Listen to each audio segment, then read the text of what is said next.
नमस्कार मित्रों, astro talkies में आप सभी का स्वागत है। अपनी श्रृंखला को आगे बढ़ाते हैं और आज हम चलते हैं कन्या राशि के हस्त नक्षत्र के चतुर्थ चरण को लेकर के।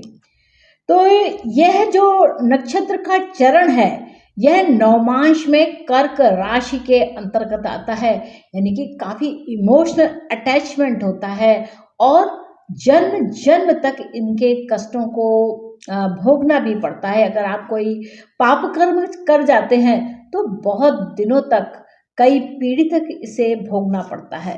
तो आगे बढ़ने से पहले आप लोगों से मेरा एक अनुरोध है कि अगर आप मेरे इस एपिसोड को देख रहे हैं तो कृपया चैनल को सब्सक्राइब कीजिए, इसको लाइक जरूर कीजिएगा और शेयर करना बिल्कुल मत भूलिएगा। तो ये एपिसोड में जो रेमेडीज हैं वह इतनी कारगर हैं कि इसका आप जब प्रयोग करते हैं तो आप खुद कहेंगे कि हाँ, मेरे जीवन में ऐसे परिवर्तन हुए, मैं इस कष्ट से भोग कर रहा था और मेरे इस पाप से अब मेरी मुक्ति हो गई।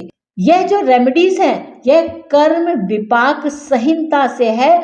इसमें शिव और पार्वती के बीच में एक संवाद है। उस संवाद में पार्वती जी शिव जी से पूछती हैं कि हे प्रभु, अगर पूर्व जन्म में या इस जन्म में किसी ने इस तरीके का पाप किया हो तो उसको क्या प्रायश्चित करना चाहिए, उसके पापों से किस प्रकार से मुक्ति होगी। तो यहाँ पर शिव जी यहाँ पर पूरी रेमेडीज को बता रहे हैं। तो यहाँ पर भगवान ने बताया कि भगवान कहते हैं कि हे प्रिय, हस्तिनापुर में एक केवल नाम का एक कायस्थ रहता था। उसकी जो पत्नी थी वह कमला नाम की उसकी पत्नी थी। बहुत ही धनी था, खूब पैसे वाला था, लेकिन मदिरा पीता था, वैश्यगामी करता था और ब्राह्मणों का सबसे बड़ा निंदक था। यानी कि ब्राह्मण मिल जाए तो उसको उसका निंदा करनी ही है, उसका अपमान करना ही है। लेकिन यहाँ पर क्या हुआ कि एक बार की बात है कि एक ब्राह्मण उनके घर में भोजन करने के लिए आया और उसने कहा कि आपका जो भोजन हो वह गंगा जल की तरह पवित्र होना चाहिए, यानी कि बिल्कुल साफ सुथरा होना चाहिए और सात्विक भोजन होना चाहिए। यहाँ पर उस जब ब्राह्मण ने मांगा तो उसने क्या किया कि उसको जो कायस्थ था उसे बड़ा ही क्रोध आया। उसने क्या किया कि उसकी बहुत भर्त्सना की कि तुम लोग ऐसे ही हो, और बहुत बुरे बुरे शब्दों में उनका अपमान किया, यानी कि ब्राह्मण का अपमान किया। अब क्या हुआ कि जो ब्राह्मण था वह इस बात से इतना दुखी हुआ कि उसने विष खा करके अपनी आत्महत्या कर ली, वह मर गया। अब देखिए उसका पाप किस प्रकार का हुआ। यहाँ पर यानी कि ब्राह्मण की भर्त्सना करी, ब्राह्मण का अपमान किया। तो जो जैसे हम लोग देखते हैं कि लोग बहुत सी बातें सुनने को मिलती हैं कि पंडित देखा नहीं कि उसका अपमान करना शुरू कर दिया, अरे ये तो लूटता है, अरे ये तो ऐसे करता है।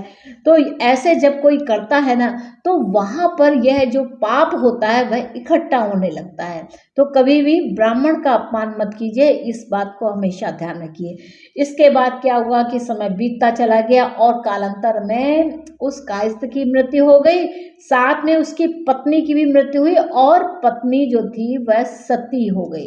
तो उसने अपने आप को बचाने के लिए वह सती हो गई। ऐसी सती प्रथा पहले चलती थी कि जिस समय आक्रमणकारी और लुटेरे हमारे देश पर हमला करते थे तो वह जो भी पुरुष जिसकी डेथ हो जाती थी तो उसकी पत्नी के साथ व्यभिचार करने का उनका मन रहता था और वह उनको उठा भी ले जाते थे और कठिन यातनाएं देते थे और सारे के सारे व्यभिचार करते थे। तो इस डर से उस समय पर सती प्रथा का प्रचलन हुआ। तो ये पुण्य का काम हुआ कि अपने स्त्री शरीर को बचा के रखने का इसके अलावा कोई उपाय नहीं था।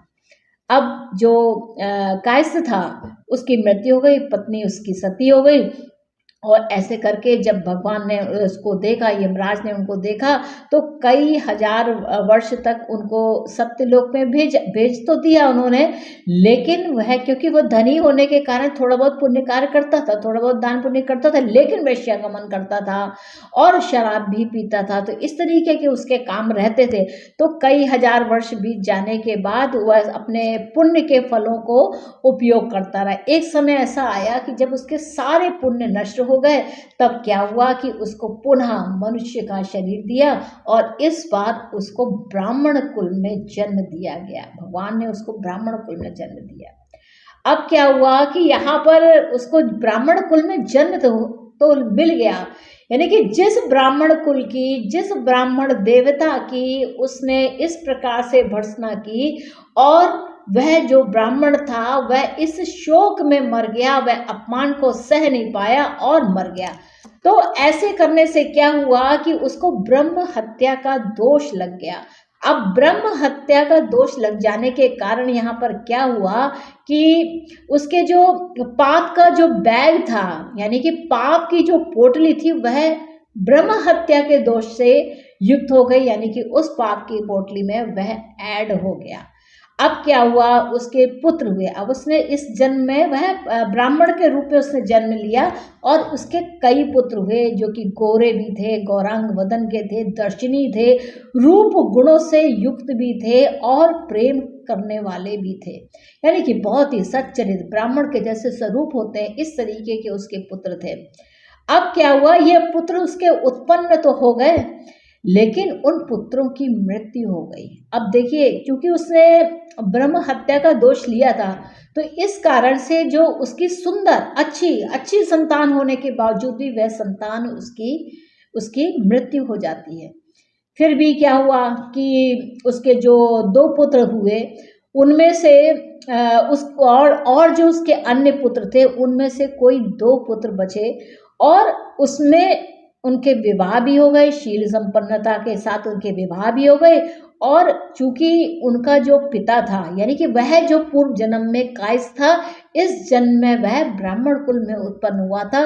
तो यहाँ पर क्या हुआ कि उसको इस ब्रह्म हत्या के दोष के कारण उनको यहाँ पर एक राज रोग हो गया, यानी कि बहुत ही बड़ा रोग हो गया। इसे यक्षमा रोग कहते हैं, या इसे आप कैंसर की भी बीमारी को कह सकते हैं, क्योंकि यह जो नवमांश में ये कर्क राशि में आता है, नहीं भाग्य ही आपको कर्क राशि दे रहा है, तो कर्क रोग दे रहा है, क्योंकि आपने कभी ब्राह्मण की, यानी कि कर्क राशि से संबंधित जो व्यक्ति था उसको आपके शब्दों के द्वारा उसने अपने आप को हत्या के लिए मजबूर किया था और स्वयं वह मर गया था। इस प्रकार जो उसके जो पुत्र थे, जो बचे हुए पुत्र थे, उनकी स्त्रियों के जो गर्भ होते थे वह नष्ट हो जाते थे, यानी कि रुकते तो थे, 2-3 महीने रहते थे और उसके बाद वह गर्भ नष्ट हो जाता है। तो यहाँ पर शिव जी कहते हैं, अब मैं उसकी शांति कहता हूँ, इसको आप बड़े ध्यान से सुनिए।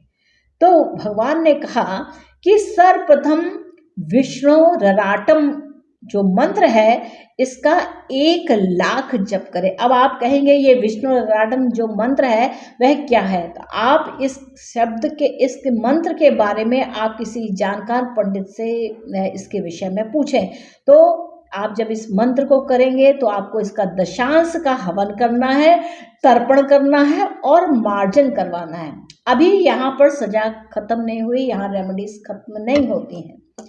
इसके बाद भगवान ने उन्होंने कहा कि धन का 6ठा भाग ब्राह्मण को दान करें। अब कितना कठिन होता है, जिसने पूर्व जन्म में इतनी अपमान किया, तो उसके अंदर अंदर का जो इसका व्यक्तित्व है वह जल्दी ब्राह्मणशील नहीं होता है, वह ब्राह्मण की प्रशंसा नहीं कर सकता है, ब्राह्मण का आदर नहीं करता है, उसके गुणों को नहीं वह पहचानता है कि यह कितने अच्छे कर्म को ही बता रहा है, कितने अच्छे धर्म को बता रहा है।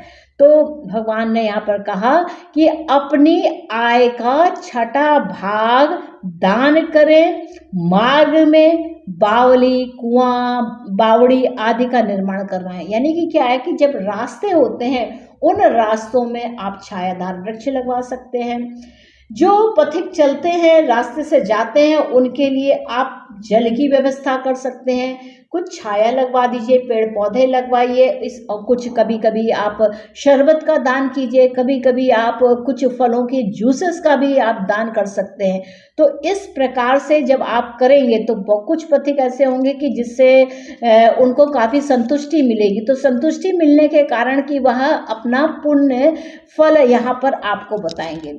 इसके बाद भगवान ने कहा कि एक कपिला गाय का दान करें, जिसके साथ उसका बछड़ा भी हो, और उसको खूब सुंदर सुसज्जित करके उसको अच्छे से सजा वजा के उसके लिए अच्छा सा भोजन वगैरह की व्यवस्था करके वह ब्राह्मण को दान दें, और ब्राह्मण की मूर्ति 15 पल सोने की बनवा करके उसको दक्षिणा दें। अब यहाँ पर देखिए, मूर्ति बनाना तो इस युग में संभव नहीं है, लेकिन जो साक्षात ब्राह्मण होते हैं, जैसे आपके टीचर्स होते हैं, जैसे पंडित होते हैं, जैसे मंदिर में पुजारी होते हैं, जैसे गुरु तुल्य लोग होते हैं, तो ऐसे लोगों का आदर करें, क्योंकि जो ब्राह्मण का कर्म करने वाले लोग होते हैं वे ही ब्राह्मण है। तो ब्राह्मण तत्व का, ये ब्राह्मण से संबंधित जो भी कार्य हैं, ऐसे जो कार्य करते हैं उनका पूजन करें। पूजन करने का अर्थ है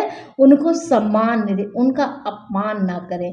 और ऐसा करने से आप दान पुण्य कीजिए, जो आपकी श्रद्धा हो, जितना आपकी हैसियत हो उसके हिसाब से आप दान भी कीजिए, वस्त्र दीजिए, फल दीजिए, उनके लिए अनाज दीजिए। इस प्रकार से आप ब्राह्मण की सेवा करने में आप उसका पुण्य फल प्राप्त करते हैं।